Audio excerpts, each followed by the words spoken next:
सत्संगत जी, प्रेम और सत्कार से कहना जी, धन निरंकार जी।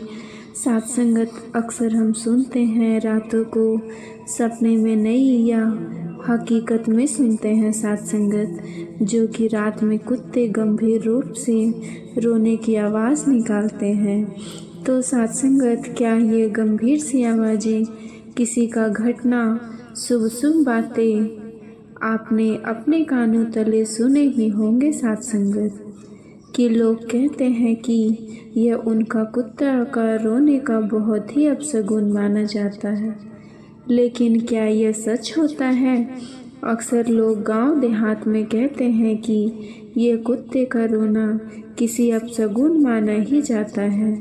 लेकिन सत्संगत, किसी के मरने से लेकर के किसी के अशुभ कार्य जैसे बहुत ही विनाशकर्म योग सत्संगत, इस पे कुत्ते रोते हैं सत्संगत, क्या यह सच है? आइए सतगुरु विचार के माध्यम से समझते हैं, क्या इनका मानना सच है? क्या होगा जो सुनता है कुत्तों की रोने की आवाज़?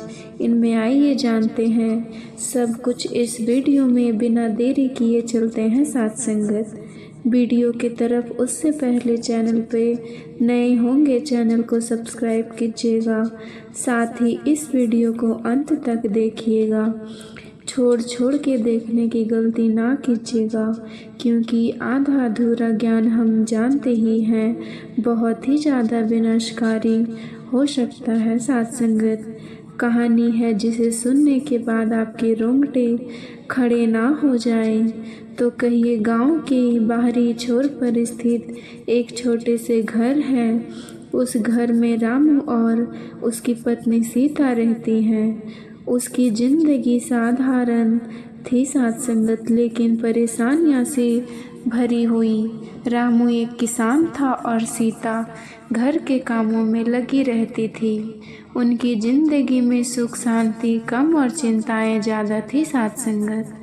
एक रात जब सब लोग गहरी नींद में थे, रामू और सीता को एक कुत्ते को रोने की आवाज़ सुनाई दी।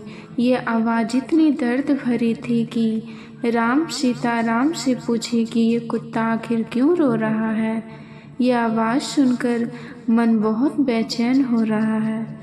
रामू ने लापरवाही से जवाब दिया, कुत्ते का रोना अशुभ माना नहीं जाता, जैसे आमतौर पर लोग कहते हैं कि सत्संगत ये अशुभ होता है, हमें इसकी परवाह नहीं करनी चाहिए। लेकिन सीता को यह बात परेशान करने लगी। उसने महसूस किया कि कुत्ते का रोना को कोई साधारण घटना नहीं है सत्संगत। शायद अगले दिन सीता ने अपने पड़ोसियों से इस बारे में बात की कि गांव वाले ने अलग अलग मान्यताएं बताई। तो सत्संगत, किसी ने कहा रात में कुत्ता का रोना अशुभ होता है, यह किसी बुरी घटना का संकेत हो सकता है। दूसरे ने कहा कि कुत्ते भगवान के दूत होते हैं, उनका रोना इस बात का संकेत है कि आसपास कुछ गलत हो रहा है। और जो कि रामू अब उलझन में था, वे समझ नहीं पा रहा था कि इस घटना का क्या मतलब है। तो सत्संगत, उसी दिन गांव में खबर फैली कि सतगुरु निरंकारी मिशन, जो कि संत गांव में सत्संग करने आ रहे थे। यह सुनकर गांव वालों ने उत्साह फैल गया। राम ने जो कि सीता ने रामू से कहा, सतगुरु के पास चलो, शायद हमें हमारी समस्या का उत्तर वहीं मिलेगा। रामू पहले तो हिचक गया सत्संगत, लेकिन सीता के कहने पर वो सत्संग में जाने के लिए तैयार हो गया। सत्संग में सतगुरु ने कहा, जीवन में हर घटना एक अर्थ होता है। यदि आप उसे समझने का प्रयास करें तो जीवन की गहरी सच्चाई आपके सामने खुल सकती है। सत्संग के बाद सीता ने सतगुरु के सामने अपनी समस्या रखी सत्संगत। उसने पूछा, सतगुरु जी, रात में कुत्ते क्यों रोते हैं? क्या यह वास्तव में अशुभ है?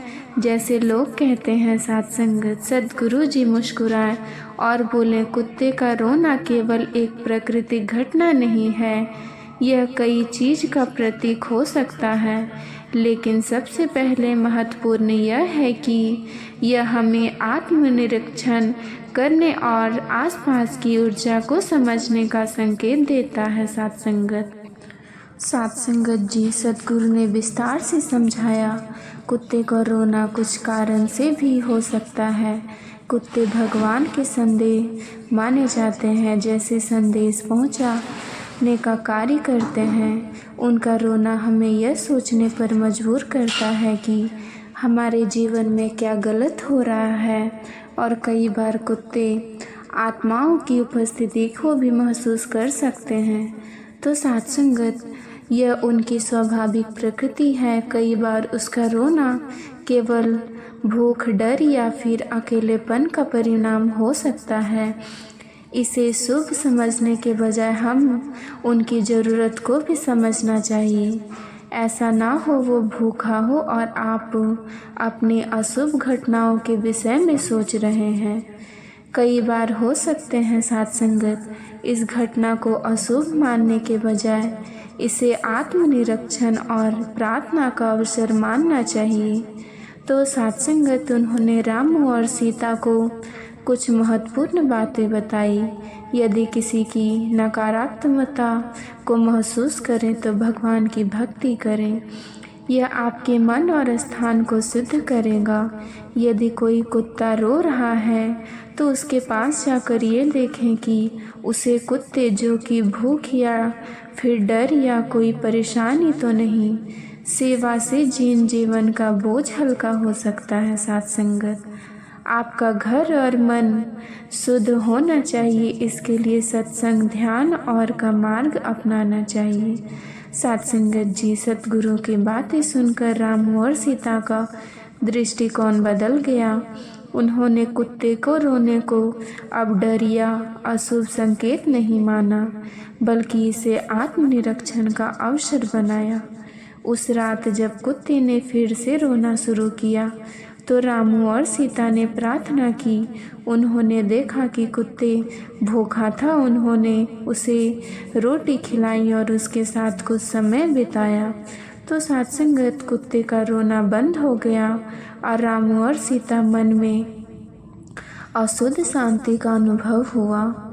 इस घटना के बाद साथ संगत, रामू और सीता ने गांव में सतगुरु का संदेश फैलाना शुरू किया। उन्होंने गांव वालों को समझाना कि कुत्ते का रोना अशुभ नहीं है, यह हमें अपने जीवन की गलतियों को सुधारने और प्रार्थना करने का अवसर देता है। साथ संगत, गांव के लोग इस सतगुरु संदेश से प्रेरित हुए। उन्होंने कुत्ते की देखभाल करना शुरू किया और अपने घरों में भक्ति प्रार्थना का माहौल बनाया। साथ संगत, सतगुरु ने एक बार फिर गांव में आकर कहा, जीवन में हर घटना हमें कुछ न कुछ सिखाने के लिए होती है। इसे समझना और स्वीकार करना ही कला है। साथ संगत, जो कि सच्चा ज्ञान है। सतगुरु कहते हैं कि कुत्ते का रोना भी हमें अपने भूल को सुधारने और सकारात्मक ऊर्जा को आमंत्रित करने का अवसर देता है। इस कहानी से हमें यह सीख मिलती है कि जीवन की हर घटना में एक गहरा संदेश छिपा होता है। सतगुरु के मार्गदर्शक में हम इसे समझ सकते हैं और अपने जीवन को सकारात्मक दिशा में बदल सकते हैं। साथ संगत जी, ये वीडियो पसंद आई हो, चैनल पर नए होंगे चैनल को सब्सक्राइब कीजिएगा। इस वीडियो को अपने व्हाट्सएप के जरिए सभी दोस्तों के पास शेयर कीजिएगा। जो भी है साथ संगत, उसके पास साथ ही आखिर बासी जो रोटी होती है उसे हम गांव में जो कि कूड़ेदान होते हैं उसमें फेंक देते हैं, लेकिन जो फेंकते या फिर बासी रोटी, आइए जानते हैं साथ संगत। एक ऐसा कहानी सुनेंगे जिसे सुनने के बाद जो आपका हृदय है काँप उठेगा। लोग कहते हैं कि यह तो बासी रोटी है, चलो इसे फेंक देते हैं। आपने ज़्यादातर देखे होंगे कूड़ेदान में अक्सर बासी रोटी ही मिलते हैं। साथ संगत, देखने को, पर क्या उसके पीछे छिपे गहरे राज को आप जानते हैं? जान कर के आश्चर्यचकित हो जाएंगे साथ संगत। इससे पहले चैनल पर नए होंगे, चैनल को सब्सक्राइब कीजिएगा। इस वीडियो को अंत तक देखिएगा साथ संगत। छोड़ छोड़ कर देखने की गलती ना कीजिएगा, क्योंकि आधा अधूरा ज्ञान किसी काम का नहीं होता। आइए एक गांव की साधारण किसान साथ संगत कहानी से समझाते हैं, जिस कहानी को समझने के बाद आपके जीवन में वह भी घड़ी आ ही जाएगी। लेकिन उस किसान मेहनत ने बेहद मेहनती था, लेकिन उसके मेहनत का फल उसे कभी नहीं मिला। उसका सत्संगत, उसका ज़मीन जो कि बंजर थी, फसलें ठीक से उगती नहीं थी। परिवार का पालन पोषण करना उसके लिए एक बड़ा चुनौती बन गया था सत्संगत। उसकी पत्नी पार्वती की जो दिन रात मेहनत करती थी, लेकिन दोनों का जीवन संघर्ष से भरा था सत्संगत। अक्सर मोहन सोचा करता था कि क्या मेरी मेहनत व्यर्थ जा रही है?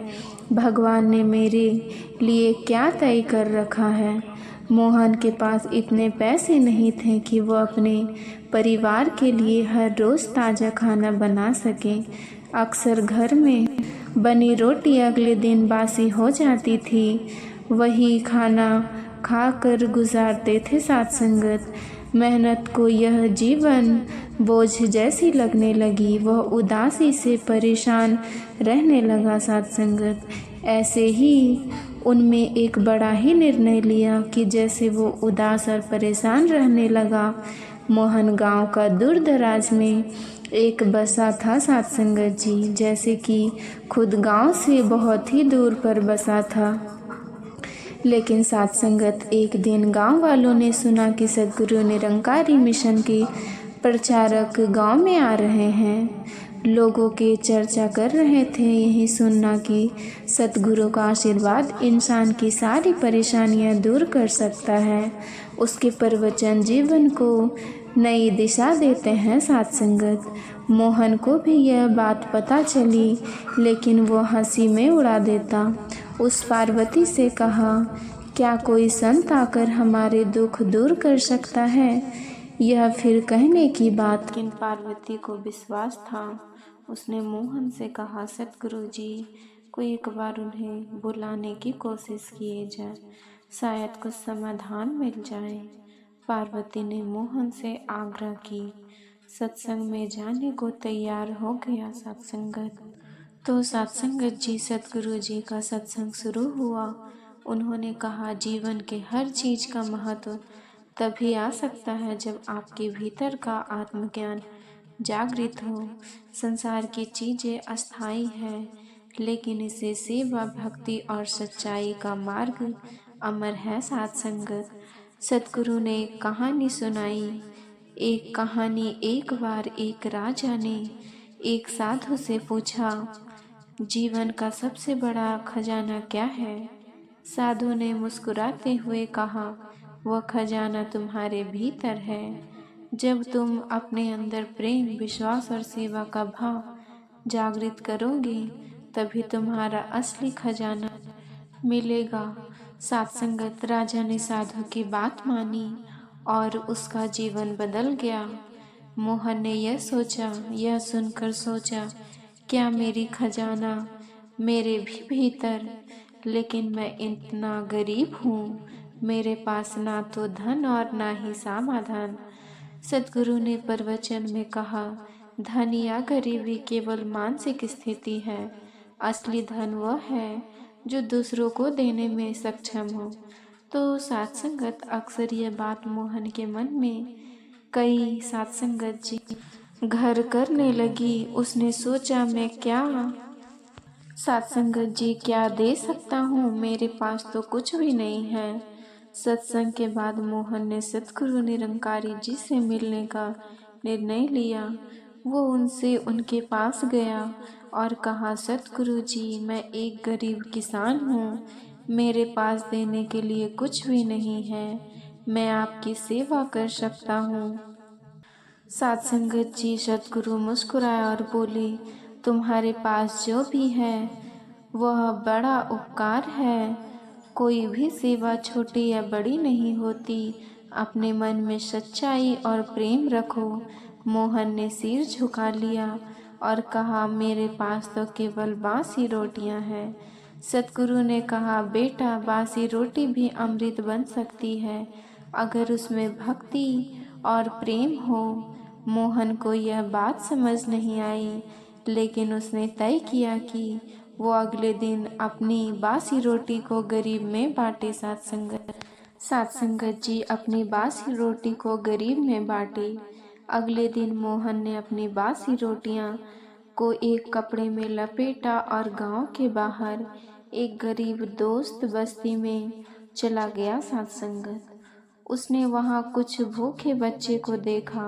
बच्चों की आंखों में भूख और दर्द स्पष्ट दे रही थी। सत्संगत जैसे मोहन अपनी जो की रोटियां लिया था उनके सामने रख दिया और कहा, ये मेरी तरफ से तुम्हारे लिए।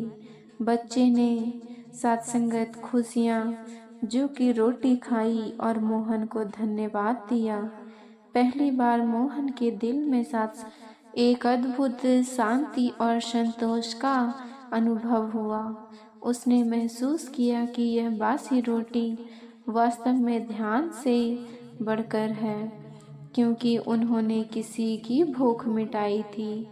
कुछ ही दिनों बाद मोहन की बंजर जमीन में किसी खास प्रयास के अचानक उसकी फसल उगने लगी। सत्संगत पहले जैसा सूखी मिट्टी थी वो हरियाली छा गई। गांव वाले ये देखकर हैरान रह गए। सभी ने कहा, ये कैसे संभव है? ये तो चमत्कार है। मोहन को याद आया कि सद्गुरु ने कहा था, तुम्हारे पास। सत्संगत जी मोहन को याद आया कि मोहन ने कहा था, तुम्हारे पास जो भी है वो सबसे बड़ा है। उसने समझ लिया कि ये चमत्कार सतगुरु जी के आशीर्वाद और उसकी सेवा का परिणाम है। अब मोहन ने तय किया कि वह केवल अपनी फसल के लाभ के लिए नहीं, बल्कि दूसरों की मदद के लिए भी काम करेगा। सत्संगत उसने अपनी जमीन पर उगी फसल का एक बड़ा हिस्सा गरीबों और जरूरतमंदों लोगों को दान करना शुरू कर दिया। उसने सद्गुरु के उपदेश को अपने जीवन में सत्संगत पूरी तरह से आत्मसम्मान कर लिया। सत्संगत गांव के अन्य लोगों के भी बदलाव और सफलता से प्रेरित हुए। उन्होंने सद्गुरु निरंकारी जी की सत्संग में जाना शुरू कर दिया। गांव में धीरे धीरे प्रेम, शांति और सहयोग का माहौल बनने लगा। अब अचानक जो कि समझ चुका था कि सब कोई की असली धन सोना चांदी या पैसा नहीं, बल्कि सेवा और भक्ति है, वो अपनी हर फसल की शुरुआत सतगुरु के चरणों में समर्पित करता है और गरीबों में भोजन बांटता है। सत्संगत बासी रोटियां जो कभी उसे तिरस्कार का प्रतीक लगती थी, अब उसे उसके लिए वरदान सी बन गई चुकी थी। ये कहानी हमें यह सिखाती है कि जीवन में सबसे बड़ा धन वो है जो हम दूसरों की भलाई के लिए उपयोग करते हैं। सतगुरु का आशीर्वाद और उसके मार्गदर्शन के लिए किसी साधारण वस्तु को अमूल्य बनाया जा सकता है। बासी रोटी जो भी पहले के मोहन के लिए केवल एक साधारण भोजन था, अब उसे धनवान बनाने पर आत्मरूपण सत्संगत करने में समृद्ध बना चुका था। सत्संगत सतगुरु के अनुसार जीवन में असली सफलता केवल सच्चे गुरु की शिक्षा अपनाने से मिलती है। सेवा का महत्व यह है कि किसी की भी सेवा छोटा ना समझे। आपकी छोटी भेंट किसी के जीवन को बदल देगी। धन का सही अर्थ असली धन भौतिक वस्तुओं में नहीं, बल्कि प्रेम, सेवा, सत्कार करने में, सत्संगत और भक्ति करने में ये कहानी किसी के माध्यम से नहीं। ये साथ संगत जी, यह चैनल पर नए होंगे, चैनल को सब्सक्राइब कीजिएगा। इस वीडियो को ज़्यादा से ज़्यादा लोगों तक शेयर कीजिएगा साथ संगत जी, ताकि हर वो इंसान को फ्री में देखने को मिल सके, इसका लाभ उठा सके। साथ संगत जी, प्यार से कहना, धन्य निरंकार।